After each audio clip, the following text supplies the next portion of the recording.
नमस्ते tourism fellows, welcome back to T for tourism, जहाँ हम टूरिज़्म के हर एक यूनिट को सिंप्लीफाई करते हैं यूनिट बाय यूनिट। और मेरा मकसद है कि आपके हर एक टॉपिक को मैं इतना सिंप्लीफाई करूं कि आपकी यूजीसी नेट का जो सफ़र है वो आसान हो जाए। तो आज हम स्टार्ट करेंगे यूनिट 1 का पार्ट 2, जहाँ पर हम बिल्कुल ही बेसिक बातें करेंगे। ये सब बातें हमने ऑलरेडी प्रीवियस क्लासेस में पढ़ ली है। अगर आपने ये प्रीवियस क्लासेस लगाई हैं तो आपको ये वाले कंसेप्ट बिल्कुल अच्छे से क्लियर हो जाएंगे। बस हम अभी इन्हें थोड़ा डीपली और पढ़ेंगे। बाकी वही कंसेप्ट है जो हम ऑलरेडी प्रीवियस क्लासेस में डिस्कस कर चुके हैं। तो सबसे पहले हम स्टार्ट करते हैं बेसिक कंपोनेंट ऑफ टूरिज़्म से, जिन्हें हम 5 A's भी कहते हैं। इसके बारे में हम पहले बात कर चुके हैं और एक शॉर्ट वीडियो भी मैंने बनाई है। इसमें आई बटन पर क्लिक कर देना तो इसमें आपको एक वीडियो रेकमेंड हो जाएगी। उसमें काफ़ी विजुअल्स दिए गए हैं जिससे आपको इजीली समझ आ जाएगा और रिवाइज करने के लिए बहुत ही आसान होगा।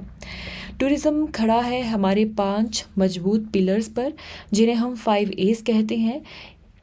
और जो पहला कंपोनेंट है वो अट्रैक्शन है, जो आपको अपनी तरफ खींचते हैं, जैसे ताजमहल, मनाली, बाली, जर्मनी या कोई भी ऐसी डेस्टिनेशन जहां आपका जाने का मन है, तो ये कहलाती है आपकी अट्रैक्शन यानी पुल फैक्टर।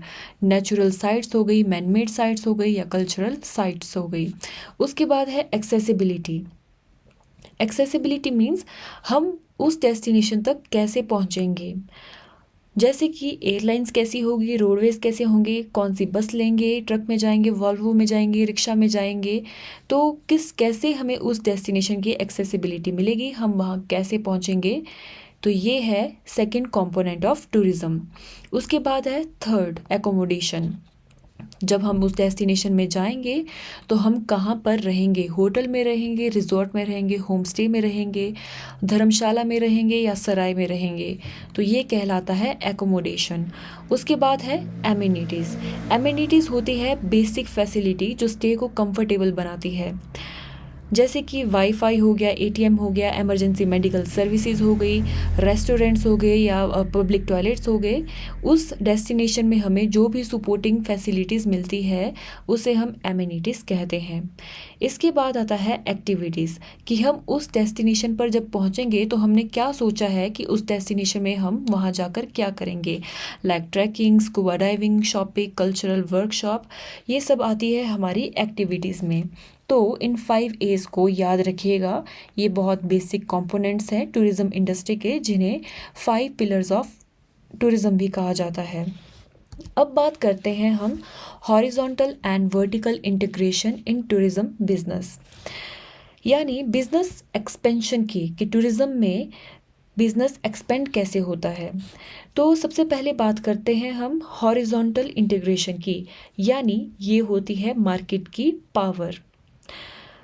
हॉरिजॉन्टल इंटीग्रेशन तब होता है जब एक कंपनी अपने ही लेवल की दूसरी कंपनी को खरीद लेती है या मर्ज कर ली जाती है। इसका मकसद होता है कंपटीशन ख़त्म करना और मार्केट शेयर को बढ़ाना।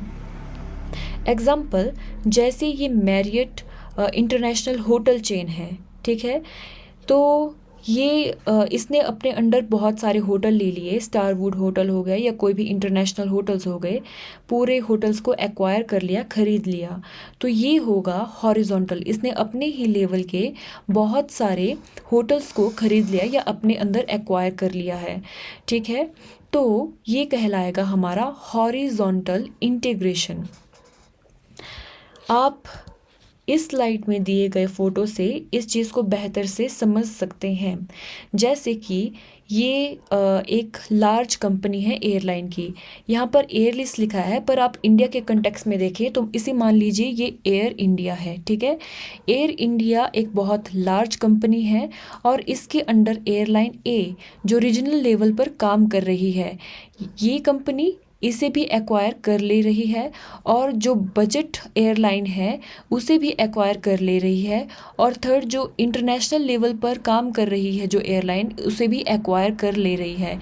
इसका मतलब ये है कि एक ही कंपनी जब अलग अलग कंपनियों को अपने अंदर ले रही है तो वो होती है हॉरिजॉन्टल इंटीग्रेशन। इससे आउटकम्स क्या निकलते हैं? इससे मार्केट शेयर इंक्रीज होता है, कंपनी का एक्सपेंड होता है ये ग्लोबल नेटवर्क में, और कंसोलिडेट रिसोर्स एंड फ्लीट्स मिलती है, ऑपरेशनल एफिशिएंसीज बढ़ती है, और इससे क्या होता है, कंपटीशन, इस एयर इंडिया का कंपटीशन जो है वो मार्केट में रिड्यूस हो जाएगा, क्योंकि इसने अपने अंदर सेम एयरलाइंस अलग अलग लेवल की जो एयरलाइंस है अपने अंदर एक्वायर कर ली है। Horizontal integration occur when a company merge with another at the same level of supply chain। ठीक है, आई होप आपको ये समझ आया हो हॉरिजॉन्टल इंटीग्रेशन। अब हम बात करेंगे वर्टिकल इंटीग्रेशन की, जिसे हम द सप्लाई चेन भी कहते हैं। वर्टिकल इंटीग्रेशन थोड़ा अलग है, इसमें कंपनी सप्लाई चेन के अलग अलग स्टेजेस को कंट्रोल करती है। हॉरिजॉन्टल में क्या था, वो सेम लेवल की कंपनी को अपने साथ जोड़ रहे थे, पर जो वर्टिकल है ये अलग अलग सप्लाई चेन्स को, अलग अलग स्टेजेस को कंट्रोल करती है। ये दो टाइप के होते हैं, पहला है बैकवर्ड इंटीग्रेशन और दूसरा है फॉरवर्ड इंटीग्रेशन। बैकवर्ड इंटीग्रेशन जब एक ट्रैवल एजेंट होटल खरीद ले या टूर ऑपरेटर को खरीद ले तो वो होता है बैकवर्ड इंटीग्रेशन। फॉरवर्ड इंटीग्रेशन होता है जब एक होटल चेन अपनी ही बुकिंग प्लेटफॉर्म या अपनी ही ट्रैवल एजेंसी स्टार्ट कर ले, तो ये होता है फॉरवर्ड इंटीग्रेशन। इसकी बेस्ट एग्जांपल है TUI ग्रुप्स, टूई ग्रुप्स, जो बुकिंग पोर्टल से लेकर एयरप्लेन्स, होटल तक सब कुछ खुद कंट्रोल करता है। इनकी अपनी बसेस है, इनकी अपनी एयरलाइन है, इनकी अपनी बस होटल्स चेन है। इनका जो है वो हर एक चीज़ इनके अंडर आता है। इन्होंने हर एक स्टेज को अपने अंडर कंट्रोल किया हुआ है। ये इस तरह से ये इस तरह से हर चीज़ को अपने अंदर कंट्रोल कर रहा है कि कस्टमर को एक यूनिफाइड ट्रैवल जर्नी मिल सके। आप इसकी जानकारी गूगल के थ्रू अधिक ले सकते हैं कि इसने कैसे ट्रैवल एजेंसी से लेकर होम स्टे कैसे मिलेगा टूरिस्ट को, वो कैसे वहाँ पर पहुँचेगा, क्या फैसिलिटीज़ मिलेगी, क्या एमिनिटीज़ मिलेगी, सब इसने एक्वायर करके रखा हुआ है। तो आप इस स्लाइड के थ्रू जान सकते हैं वर्टिकल इंटीग्रेशन के बारे में। जैसे एक ट्रैवल एजेंसी है जो बुकिंग वगैरह करती है, उसने टूर ऑपरेटर को भी अपने अंडर ले लिया है, तो इससे क्या हुआ, ये आइटनरी प्लानिंग जो भी होती है, डेस्टिनेशन मैनेजमेंट, तो यहाँ पर ये इसको कर रहा है। और बाद में इसने एयरलाइन और ट्रांसपोर्टेशन को भी अपने अंडर कर लिया है, जिसके थ्रू ये अपनी सीट वगैरह बुक कर सकता है और टूरिस्ट को ये फैसिलिटी अपनी ही ट्रैवल एजेंसी में प्रोवाइड करवा सकता है। उसके बाद है होटल एंड एकोमोडेशन में भी इसने अपनी धाक जमा ली है। यहाँ पर वो टूरिस्ट को अपने स्टे दे सकता है, वो अपना पूरी फैसिलिटीज़ प्रोवाइड कर सकता है, और इन डेस्टिनेशन एक्सपीरियंस में वो टूर गाइड के साथ कोलैबोरेट करता है या एक्टिविटीज़ जो कराता है उनके साथ कोलैबोरेशन करता है। तो इसके बेनिफिट क्या होते हैं, यूनिफाइड कस्टमर एक्सपीरियंस, मतलब एक ही जगह पर कस्टमर को सारे एक्सपीरियंस मिल जाएंगे। फिर स्ट्रीमलाइन ऑपरेशंस होते हैं, ग्रेटर प्राइसिंग कंट्रोल होता है, सप्लाई चेन की रिलायबिलिटी रहती है, और क्रॉस सेलिंग अपॉर्चुनिटी मिलती है। तो vertical integration, one company controls multiple stages of tourism supply chain from booking to experience. आपने याद रखना है, हॉरिजॉन्टल में क्या होता है, सेम लेवल का होता है कि एक बड़ी होटल चेन बहुत सारी होटल्स को अपने अंडर करती है, वो दूसरी जगह पर नहीं जा रही। जबकि वर्टिकल में है कि एक ट्रैवल एजेंसी है, वो होटल को भी एक्वायर कर सकती है, एयरलाइन को भी एक्वायर कर सकती है, और इन डेस्टिनेशन एक्सपीरियंस को भी एक्वायर कर सकती है। आगे हम जानेंगे कैसे टूरिज़्म बिजनेस लिबरलाइजेशन और ग्लोबलाइजेशन के दौरान था। Tourism business during liberalisation and globalisation. तो पहले बात करते हैं लिबरलाइजेशन की। Liberalisation meaning opening the skies and market. दोस्तों 1990 में या 1990 से पहले टूरिज़्म जो था वो गवर्नमेंट के कंट्रोल में था। गवर्नमेंट का बहुत ही स्ट्रिक्ट कंट्रोल था टूरिज़्म पर क्या किसी भी चीज़ पर जो है गवर्नमेंट का बहुत ज़्यादा हाथ था। पर 1990 के बाद जब लिबरलाइजेशन शुरू हुआ तो इसका क्या मतलब हुआ? इसका मतलब हुआ कि गवर्नमेंट की रिस्ट्रिक्शन बहुत कम होना शुरू हो गई। सबसे बड़ा इम्पैक्ट पड़ा डीरेगुलेशन यानी ओपन स्काईज पॉलिसीज़ पर, जिसकी वजह से इंडिगो और स्पाइस जेट जैसे प्राइवेट प्लेयर्स आए और फ्लाइट टिकट सस्ती हुई। सिंपल वर्ड्स में ओपन स्काई पॉलिसी का मतलब है एविएशन सेक्टर में ढीली लगाम। पहले दो देशों के बीच फ्लाइट्स चलाने के लिए बहुत स्ट्रिक्ट रूल्स होते थे, पर इस पॉलिसी ने सब बदल दिया। पहले रिस्ट्रिक्शन बहुत होती थी, गवर्नमेंट डिसाइड करती थी कौन सी एयरलाइन कब उड़ेगी, कितना किराया लेगी।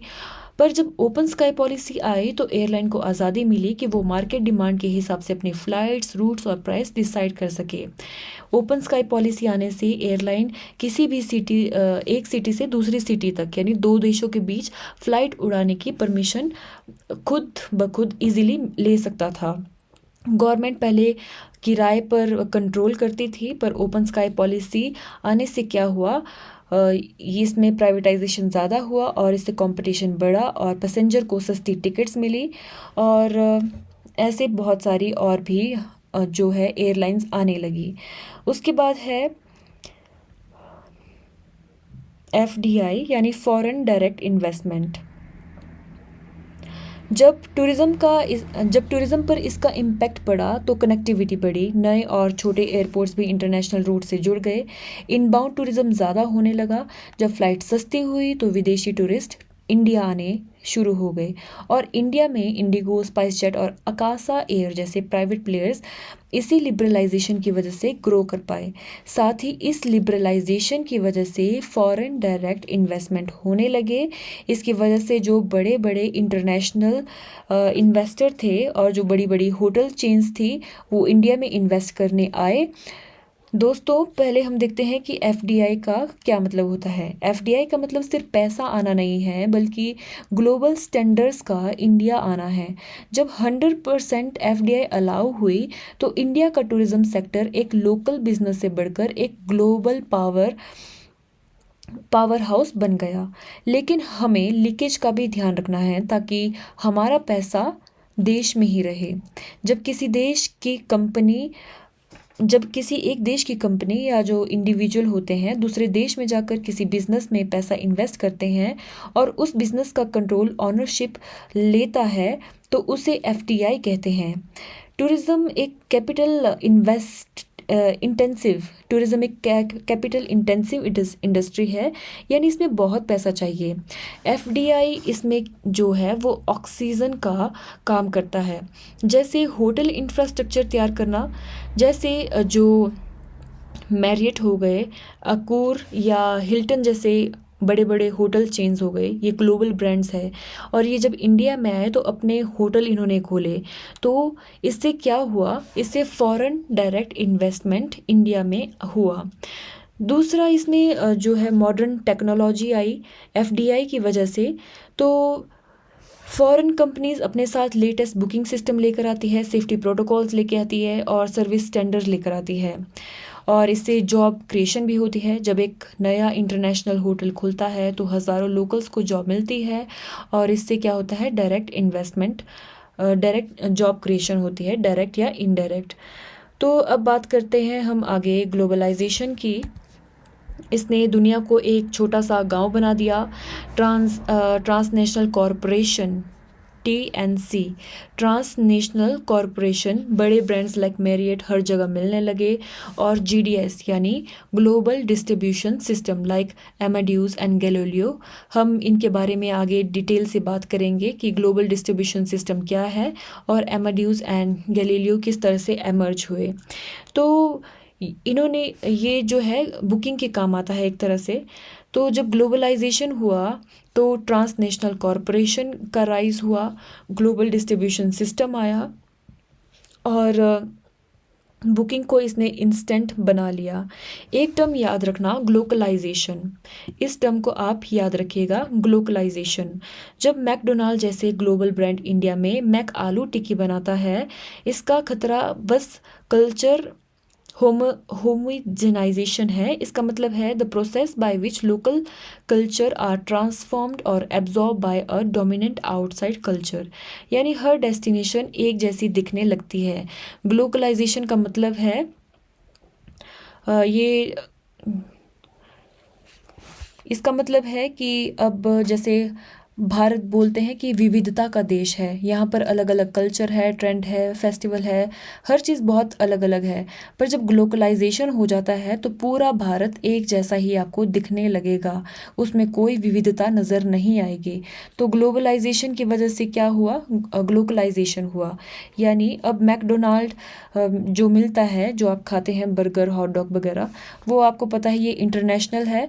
तो जैसा फ्रांस में मिल रहा है वैसा ही इंडिया में मिल रहा है, वैसा ही इटली में मिल रहा है। तो इससे क्या हुआ, सब एक जैसी चीज़ हो गई है। इसे जो है हर एक चीज़, हर एक डेस्टिनेशन एक जैसी दिखने लगी है। अब हम आगे बात करते हैं टूरिज़्म इम्पैक्ट्स की। Economic, social, culture and environmental impacts क्या पड़ते हैं टूरिज़्म के, चाहे वो पॉजिटिव हो या नेगेटिव हो। तो हम स्टार्ट करते हैं सबसे पहले इकोनॉमिक से। ये बहुत बेसिक है और आप इसके बारे में अच्छे से जानते हैं, फिर भी एक बार इसे रिवाइज कर लेते हैं। पहले बात करते हैं इकोनॉमिक इम्पैक्ट की, यानी द मनी ट्रेल। पैसा कहाँ से आता है और कहाँ जाता है। पॉजिटिव साइड पर है मल्टीप्लायर इफ़ेक्ट। इसे हमने बहुत बार पढ़ लिया है। जब एक टूरिस्ट होटल को पैसे देता है, वो होटल लोकल फार्मर से सब्जी खरीदता है और पैसे पूरी इकोनॉमी में घूमता है। लेकिन जो इसका नेगेटिव साइड है वो है इकोनॉमिक लीकेज। अगर होटल किसी विदेशी कंपनी का है तो प्रॉफिट देश से बाहर चला जाता है। इन्फ्लेशन इसका एक नेगेटिव इम्पैक्ट है, और एंड ओवर डिपेंडेंस भी इसका एक नेगेटिव इम्पैक्ट है। इसके बाद है हमारा सोशियो कल्चर इम्पैक्ट। टूरिज़्म से हमारी कल्चर प्रिजर्व तो होती है, लेकिन एक चीज़ ध्यान रखना है, कोमोडिफिकेशन। कोमोडिफिकेशन भी हमने पढ़ा हुआ है पिछले लेक्चर में। जब हम अपने सेक्रेड यानी जो हमारे बहुत ही साफ़ सुथरे रिचुअल्स होते हैं, उनको हम पैसों के लिए शो बना देते हैं, तो जो सोशियो कल्चर का जो नेगेटिव इम्पैक्ट है वो होता है कोमोडिफिकेशन। पॉजिटिव इम्पैक्ट क्या होता है, पॉजिटिव है कि कल्चर हमारा प्रिजर्व रहता है और सोशल एम्पावरमेंट बढ़ती है। इससे जो हमारे लोकल इंफ्रास्ट्रक्चर बिल्ट होते हैं, हॉस्पिटल मिलते हैं, हमें स्कूल्स मिलते हैं, और ग्लोबल पीस भी एक तरह से होता है। हम अपने कल्चर के थ्रू जो है अपना कल्चर एक दूसरे से प्रमोट करते हैं और इससे अंडरस्टैंडिंग बढ़ती है और जो स्टीरियोटाइप्स होते हैं वो भी ब्रेक होते हैं। पर इसका जो नेगेटिव इम्पैक्ट है टूरिज़्म का, उसे कोमोडिफिकेशन है। हम पैसों के लिए जो अपने रिचुअल्स हैं उन्हें हम चेंज कर रहे हैं और डेमोन्स्ट्रेशन इफ़ेक्ट आ रहा है। यानी डेमोन्स्ट्रेशन भी हम पढ़ चुके हैं, तो इस टर्म को भी याद रखिएगा। डेमोन्स्ट्रेशन इफ़ेक्ट होता है जब लोकल लोग टूरिस्ट को कॉपी करके असली आइडेंटिटी भूलने लगते हैं और उन्हीं की तरह बनना चाहते हैं, उन्हीं की तरह लाइफस्टाइल चाहते हैं। तो ये भी एक नेगेटिव इम्पैक्ट है। उसके बाद है सोशल फ्रिक्शन, यानी ओवर क्राउडिंग और रिसेंटमेंट, यानी ओवर टूरिज़्म की वजह से जो है टूरिस्ट और होस्ट यानी होस्ट गेस्ट का रिलेशनशिप बहुत बेकार होना शुरू हो जाता है। तो ये है टूरिज़्म का socio culture impact.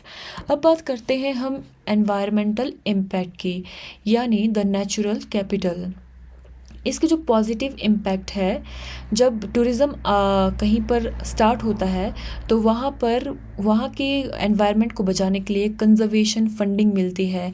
Entrance fees देते हैं, ये लेते हैं। नेशनल पार्क्स में वाइल्ड लाइफ सेंचुरी प्रोटेक्शन और रिफॉरेस्टेशन वगैरह वहाँ पर तैयार की जाती है। यानी एक तरह से फंडिंग मिलती है किसी भी नेचुरल साइट को प्रोटेक्ट करने के लिए।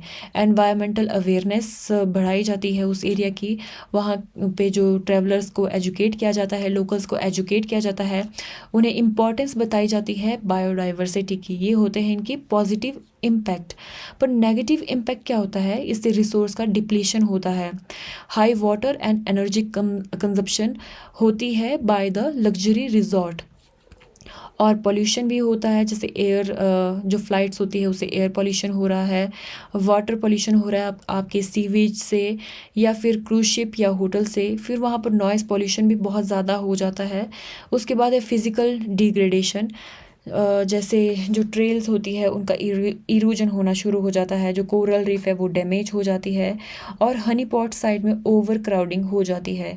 हनी पॉट साइड है एक ही जगह पर जब बहुत ज़्यादा भीड़ हो जाती है, ओवर क्राउडिंग हो जाती है, तो इससे नेचर को नुकसान पहुंचता है। अब बात करते हैं हम factors affecting the future of tourism business.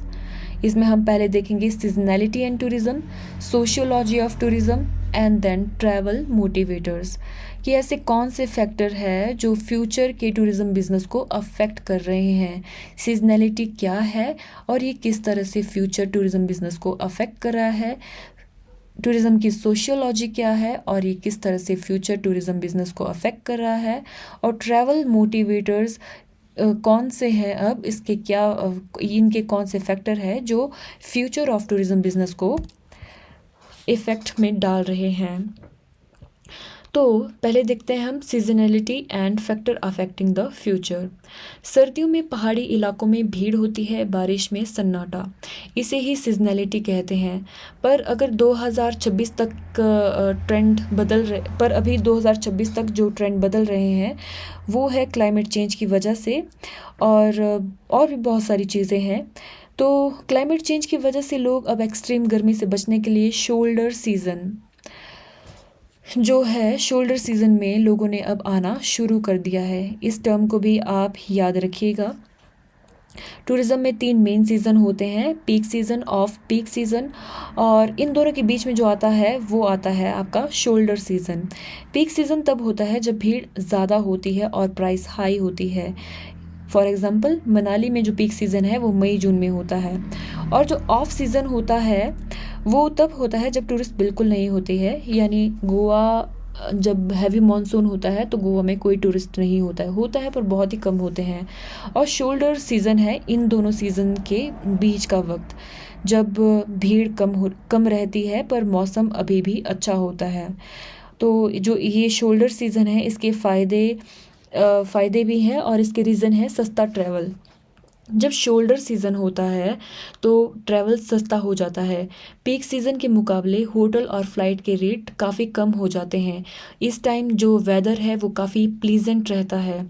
आपको जो मॉन्यूमेंट्स है या किसी भी अट्रैक्शन पे जाना है वहाँ पर आपको लंबी लाइंस में वेट नहीं करना पड़ता है, और भीड़ कम होने की वजह से आप लोकल्स के साथ ज़्यादा इंटरेक्ट कर पाते हैं और सुकून से घूम सकते हैं। सेकंड है आपका रीजनरेटिव टूरिज़्म। इस टर्म को भी आप याद रखिएगा। फ्यूचर में रीजनरेटिव टूरिज़्म का बोलबाला बहुत होगा, यानी डेस्टिनेशन को पहले से बेहतर बनाकर लौटना। रीजनरेटिव टूरिज़्म का मतलब है लीविंग इट बेटर। अब तक हम सस्टेनेबल टूरिज़्म की बात करते थे जिसका मतलब था नुकसान मत पहुंचाओ, लेकिन जो रीजनरेटिव टूरिज़्म है वो बात करता है डेस्टिनेशन को वैसा मत छोड़ो जैसा वो था, बल्कि उसे पहले से बेहतर बनाकर उसे लौटाओ। जो सस्टेनेबल टूरिज़्म है वो बैलेंस बनाए रखने की बात करता है, परंतु जो रीजनरेटिव टूरिज़्म है वो उस डेस्टिनेशन को फिर से जीवित करने की बात कहता है, हील एंड रिस्टोर। उसके बाद है माइक्रोकेशन। इस टर्म को भी याद रखिएगा। इसका मतलब है छोटा पैकेट बड़ा धमाका। ये 2 वर्ड से मिलकर बना है, माइक्रो एंड वैकेशन। वैकेशन का जो है वो कैशन इसमें लगा हुआ है। माइक्रो का मतलब छोटा है और वैकेशन का मतलब है छुट्टी यानी हॉलीडे। इसका मतलब है वो ट्रिप्स जो 2-4 दिन यानी शॉर्ट ड्यूरेशन के लिए होती है। पहले क्या था, लोग साल में एक बार घूमने आते थे तो 15-20 दिन की लंबी छुट्टियां लेते थे जिसे ग्रैंड वेकेशन कहते हैं। अब 2026 तक का ट्रेंड ये आ रहा है कि लोग साल में 4-5 छोटी छोटी ट्रिप्स करना चाहते हैं, उन्हें वीकेंड गेटवेज पर जाना पसंद है। तो ये वाला ट्रेंड क्यों बढ़ रहा है? क्योंकि इकोनॉमी पे प्रेशर पड़ रहा है कॉस्ट राइज होने की वजह से। 15 दिन का जो इंटरनेशनल ट्रिप है अब बहुत महंगा पड़ता है, इसके मुकाबले 3 दिन की डोमेस्टिक ट्रिप बजट फ्रेंडली होती है। इससे बर्नआउट जो होता है उससे प्रिवेंशन होती है। लोग लंबी छुट्टी के इंतज़ार करने के बजाय अब हर 2-3 महीने में मेंटल ब्रेक लेना चाहते हैं। इससे ईज़ ऑफ प्लानिंग होती है। छोटी ट्रिप्स के लिए कम पैकिंग और कम प्लानिंग की ज़रूरत होती है और इससे वर्क लाइफ बैलेंस भी बहुत बढ़िया रहता है। फ्राइडे को आप छुट्टी लेकर लॉन्ग वीकेंड को माइक्रोकेशन में बदल सकते हैं। फ्राइडे, सैटरडे, संडे ये 3 दिन की छुट्टियां मिल गई तो आप इसमें बढ़िया घूम सकते हैं और यही आजकल का अब ट्रेंड है जो आगे और बढ़ने वाला है। अगर टूरिज़्म बिज़नेस पर इसके इम्पैक्ट की बात करें तो होटल्स अब इन वीकेंड्स के लिए स्टेकेशन या वर्केशन पैकेज निकाल रहे हैं जो स्पेसिफिकली शॉर्ट स्टेज के लिए होते हैं। एयरलाइंस भी अब शॉर्ट हॉल फ़्लाइट्स यानी छोटी दूरी के फ़्लाइट्स पर ज़्यादा फोकस कर रही है। जैसे आप कुल्लू से शिमला जाना चाहते हैं या शिमला से चंडीगढ़ जाना चाहते हैं, दिल्ली जाना चाहते हैं, तो ऐसी छोटी छोटी फ़्लाइट्स को ज़्यादा बढ़ावा दे रहे हैं। और छोटे शहर और ऑफ बीट लोकेशन भी जो है माइक्रोकेशन की हॉटस्पॉट बन रहे हैं। तो ये है seasonality and factor affecting the future के बारे में। अब आगे हम बढ़ते हैं सोशियोलॉजी ऑफ टूरिज़्म में। सोशियोलॉजी में 2 चीज़ें हैं यूजीसी नेट के लिए और इन्हें आपको रट लेना है। पहला है द टूरिस्ट गेज, ठीक है। इसका मतलब है हम वही देखते हैं जो हमें दिखाया जाता है। दोस्तों, क्या आपने कभी सोचा है कि हम वही फ़ोटोज़ क्यों खींचते हैं जो सबने खींची होती है? इसे ही जॉन उरी ने द टूरिस्ट गेज का नाम दिया था। हम डेस्टिनेशन को अपनी आंखों से नहीं बल्कि सोसाइटी के नज़रिए से देखते हैं, ऐसा जॉन उरी का मानना था। रोमांटिक गेज में हमें शांति चाहिए, कलेक्टिव गेज में हमें भीड़ से एनर्जी मिलती है। ये कंसेप्ट यूनिट 1 का एक बहुत डीप साइकोलॉजिकल टॉपिक है जो एग्ज़ाम में अक्सर पूछा गया है। तो गेज़ का मतलब होता है किसी चीज़ को एक ख़ास नज़रिए से देखना।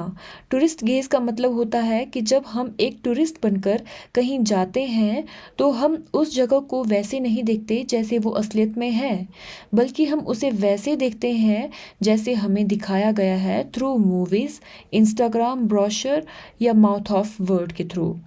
हमारा घूमने का नज़रिया सोसाइटी और मीडिया डिसाइड करती है।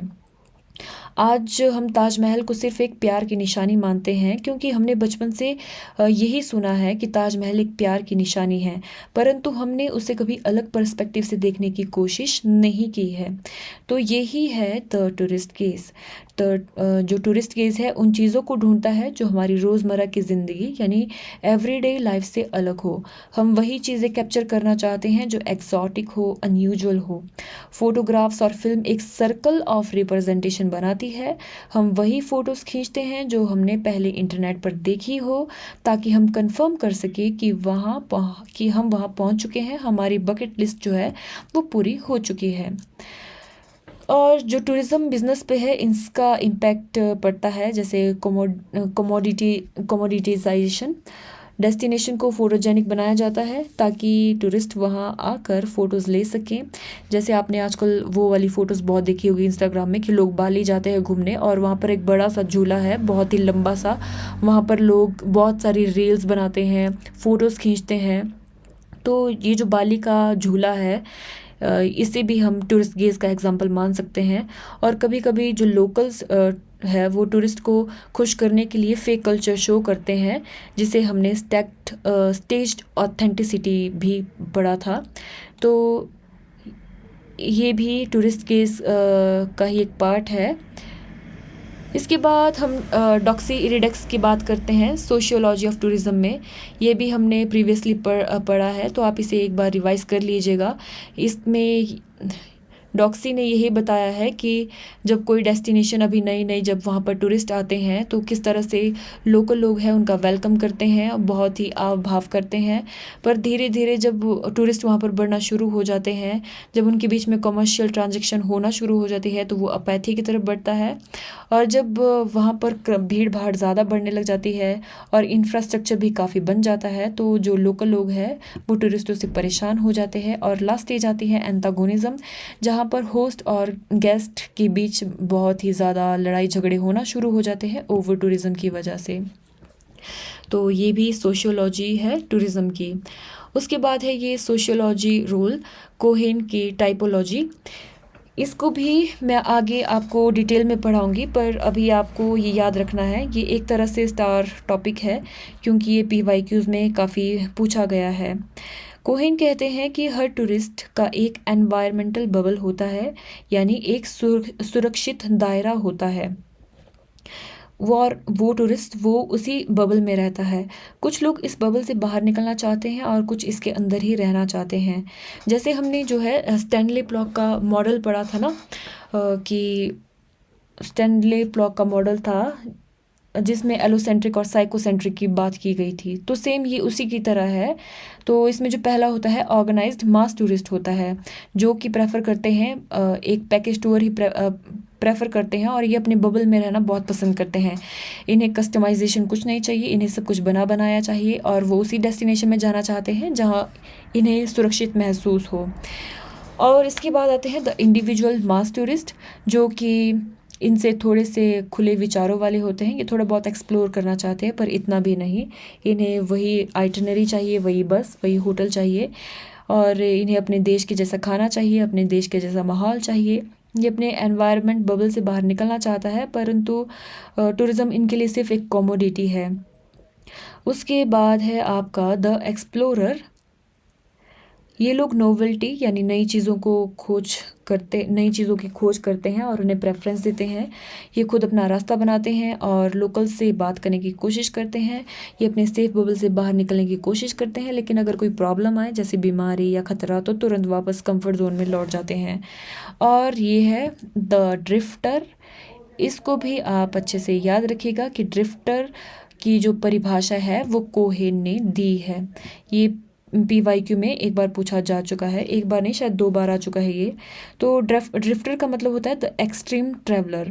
ये वो नोमैड्स होते हैं, इनके पास कोई फिक्स्ड आइटनरी नहीं होती है। ये टूरिस्ट होटल्स और अट्रैक्शन को अवॉइड करते हैं। ये लोकल्स के साथ उनके घरों में रहते हैं, वही खाते हैं और उनकी भाषा सीखने की कोशिश करते हैं। ये एनवायरमेंटल बबल को पूरी तरह से तोड़ देते हैं। इनके लिए ट्रैवल एक इमर्जन है। ये स्टैनली ब्लॉक के एलोसेंट्रिक टूरिस्ट से बिल्कुल मैच करते हैं। अब आगे बात करते हैं हम ट्रैवल मोटिवेटर्स की, व्हाई वी गो, कि लोग ट्रैवल क्यों करते हैं। और हमने ये पुश एंड पुल थ्योरी भी पढ़ ली है। पुश फैक्टर जो इंटरनल होते हैं, इसमें हमें डिज़ायर होती है एस्केप करने की, रिलैक्सेशन की, हेल्थ की और स्टेटस एंड प्रेस्टीज के लिए हम ट्रैवल करते हैं और यही हमारी मोटिवेशन होती है। पुल फैक्टर होते हैं एक्सटर्नल, मतलब किसी जगह की जो सैनिक ब्यूटी है वो हमें कैसे खींच रही है। कहीं पर अगर लो कॉस्ट आ रही है, अगर वो बजट फ्रेंडली है तो वो भी हमें पुल कर सकता है। कोई हिस्टोरिकल साइट्स हो गई या कोई स्पेसिफिक टाइप का फेस्टिवल हो गया, जैसे अभी जो किन्नौर का रोलाने फेस्टिवल है वो आजकल टूरिस्टों को बहुत ज़्यादा अट्रैक्ट कर रही है, तो वो भी एक तरह से पुल फैक्टर है। उसके बाद है मैकिंटोश एंड गोल्डनर का 4 बेसिक मोटिवेटर्स। इन्होंने बात की है कि जो ट्रैवल मोटिवेटर्स है वो 4 प्रकार के होते हैं: physical, culture, interpersonal and status and Prestige. ये भी वही बात करते हैं कि जो फिजिकल जैसे हो गया कि हमने रेस्ट के लिए जाना है, स्पोर्ट्स खेलने के लिए जाना है या अपनी ट्रीटमेंट कराने के लिए जाना है, कोई भी अगर फिजिकल एक्टिविटी करनी है तो ये हमें मोटिवेट करता है ट्रैवल करने के लिए। कल्चर में वही है कि हमने हेरिटेज देखना है, कहीं का म्यूज़िक देखना है, कहीं का आर्ट देखना है, तो ये हमारा जो पुल फैक्टर बनता है कल्चर। उसके बाद है इंटरपर्सनल, अगर हम अपने दोस्त रिश्तेदारों से मिलने जा रहे हैं, उनके पास घूमने जा रहे हैं किसी शादी के लिए या ऐसे ही, तो ये इंटरपर्सनल मोटिवेशन हो जाती है। उसके बाद स्टेटस एंड प्रेस्टीज, जिसके बारे में हम ऑलरेडी बात कर चुके हैं कि हमने एक बकेट लिस्ट बनाई है और हम बस ये दिखाना चाहते हैं कि हम अपनी बकेट लिस्ट को कंप्लीट कर चुके हैं और ये हमारे गोल कंप्लीट हो चुके हैं। अब सोसाइटी में हमारा स्टेटस बहुत बढ़ जाएगा, हमने ऐसी ट्रिप कर ली है। उसके बाद जो ब्लॉग का साइकोसेंट्रिक और एलोसेंट्रिक मॉडल है, इसे भी आप अच्छे से पढ़ लीजिएगा और रिवाइज करते रहें बार बार। इसमें भी जो टाइप ऑफ टूरिस्ट है, कौन से टूरिस्ट कौन सी डेस्टिनेशन को जाते हैं और क्यों ट्रैवल करने के लिए वो मोटिवेट होते हैं, वही सब चीज़ें इसमें बताई गई है। उसके बाद यही है। तो मेरे प्यारे टूरिज़्म फेलोज़, आज के लिए इतना ही है। हम इसके साथ यूनिट 1 का जो सेकंड पार्ट है वो ख़त्म कर चुके हैं। इन स्लाइड्स को बार बार देखें और रिवाइज करें, और ये सब एग्ज़ाम से रिलेटेबल है और हॉट टॉपिक्स ही हैं। इन स्लाइड में जो रेड टेक्स्ट दिए गए हैं, जो भी ये रेड टेक्स्ट दिए गए हैं, इनको एक बार खुद भी ध्यान में रखें और बार बार रिवाइज करें। जैसे मल्टीप्लायर इफेक्ट हो गए, डॉक्सी इरिडेक्स मॉडल हो गया, प्लॉक का मॉडल हो गया। ये वो टॉपिक्स हैं जो यूजीसी नेट में डायरेक्ट क्वेश्चन बने हुए हैं। और अच्छा लगा हो तो कमेंट, लाइक, शेयर करें, और अगर कोई डाउट हो, क्वेरी हो तो कमेंट करें, और सब्सक्राइब भी ज़रूर करें। और अगर MCQ एंड PYQ लगाने हैं तो UGC नेट एक व्हाट्सएप चैनल बनाया गया है, तो उस पर जाकर ज़रूर PYQs एंड MCQs लगाएं। और आज के लिए इतना ही। सारे लिंक्स आपको डिस्क्रिप्शन में मिल जाएंगे। So thank you for watching. Now I am signing off. Bye bye.